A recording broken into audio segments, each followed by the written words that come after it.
आप देख रहे हैं न्यूज एंड चैनल। आप सभी का इस्तकबाल है न्यूज एंड चैनल पर। आइए देखते हैं आज की अहम खबरें।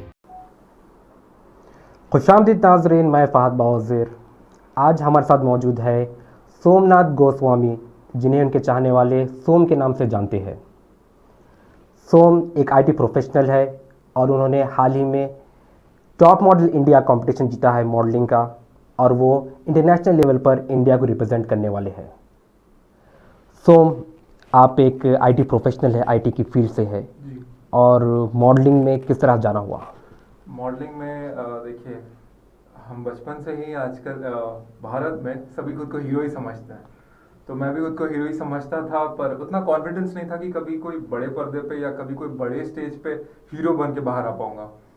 मगर पहले पापा ने कहा एजुकेशन ज़रूरी है, तभी आप काबिल बन पाते हो, आप किसी और चीज़ में इन्वेस्ट कर सकते हो, सबसे बड़ी बात होती है। तो एक प्लान भी होना बहुत ज़रूरी था।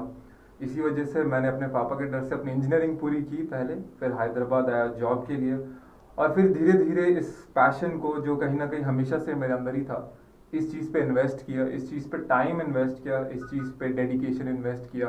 पसीना बहाया जिम में, काफ़ी पसीना बहाया, और जिम में ही मेरे ट्रेनर ने पहचाना कि तुम्हारी पर्सनालिटी अच्छी है, why don't you try in modelling. मैंने कहा ठीक है, ट्राई करके देखते हैं। और तभी एक ऑडिशन का इंस्टाग्राम पोस्ट देखा मैंने, जो कि दिल्ली का था, और वहाँ उसके बाद ही the rest is history, everybody knows I started modelling, and then धीरे धीरे आज यहाँ तक पहुँचा हूँ। So very happy. आप प्रॉपर कहाँ के हैं?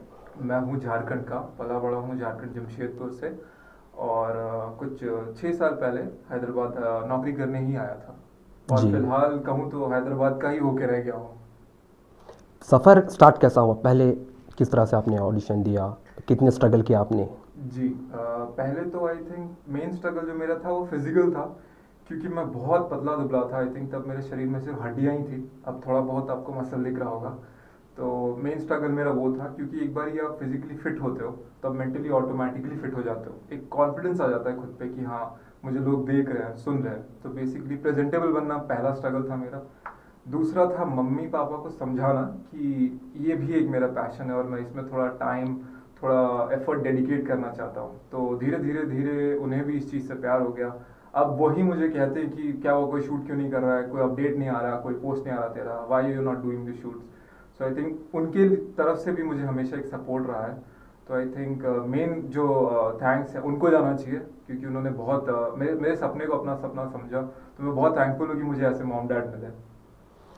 जी, आपने कहा कि प्लान बी भी रहना ज़रूरी है, तो आप प्लान ए और प्लान बी को किस तरह से मेंटेन किया आपने? जैसे कि आप वर्किंग कर रहे थे, जी। तो आपके पैशन के लिए किस तरह से आपने टाइम निकाला? मैक्सिमम मैं कोशिश यही करता हूँ कि वीकेंड्स में ही जो मेरा प्लान ए है, जो मेरा पैशन है, मैं उसे फॉलो कर सकूँ। बट कई बार ऐसा हुआ कि वीकेंड्स में नहीं हो पाया, वीकडेज पे ही करना था, तो मैं हमेशा से ही अपना लैपटॉप लेके इधर उधर भागता रहा हूँ, और लॉक्ड इन रहा हूँ और ऑनलाइन रहा हूँ, और जब भी मौका मिलता था अपना काम करता था, मैसेजेस का रिप्लाई करता था, मेल्स करता था। तो आई थिंक इसी तरीके से कई बार ये लोग कहते भी है कि मतलब इतना मुश्किल है, why do you keep doing what you are doing. तो आई थिंक मेरे लिए जिंदा रहने के लिए पैशन फॉलो करना बहुत ज़रूरी है। नॉट नेसेसरी कि यू बिकम सक्सेसफुल। लोग हमेशा आपके रिजल्ट से आपको पहचानते हैं। आई डोंट थिंक उससे हमें कभी किसी का जज करना चाहिए, एफर्ट से जज करना चाहिए। अगर वो बंदा एफर्ट दे रहा है तो he is not a loser, definitely he is a winner. अभी तक कितने कॉम्पिटिशन में आपने हिस्सा लिया है? जी, ये वाले को मिला के ये मेरा तीसरा अटेम्प्ट था, और आई थिंक इससे पहले ही अटेम्प्ट मैं कर चुका होता अगर कोविड नहीं हिट हुआ होता। 2 ढाई साल 3 साल ऐसे ही बीत गए, कुछ नहीं कर पाया उस टाइम पे, क्योंकि शोज हो ही नहीं रहे थे। तो शुरुआती दौर में आई थिंक 2018 में मैंने स्टार्ट किया था, और उसके बाद भी मैं कंटिन्यू करना चाहता था, बट देन अगेन कोविड के ऊपर किसी का काबू था नहीं। तो या definitely then I started again from this year. तो ये थर्ड कंपटीशन था मेरा। लोगों का कहना है कि कॉम्पिटिशन्स बहुत टफ रहते हैं जी, इस पर आप क्या कहना चाहेंगे? कॉम्पिटिशन्स तो डेफिनेटली टफ रहते हैं, स्पेशली जब आप नेशनल लेवल पे जाते हो, क्योंकि वहाँ पे एक से एक खिलाड़ी होते हैं वहाँ पे, अपने अपने रीजन के, अपने अपने स्टेट के। यहाँ पे इस शो में भी थे, और आई थिंक काफ़ी कंपेटिटिव स्पिरिट था हम लोगों में। ऐसा नहीं था कि हम एक दूसरे को हराने की कोशिश कर रहे थे, हम खुद को जितवाने की कोशिश कर रहे थे।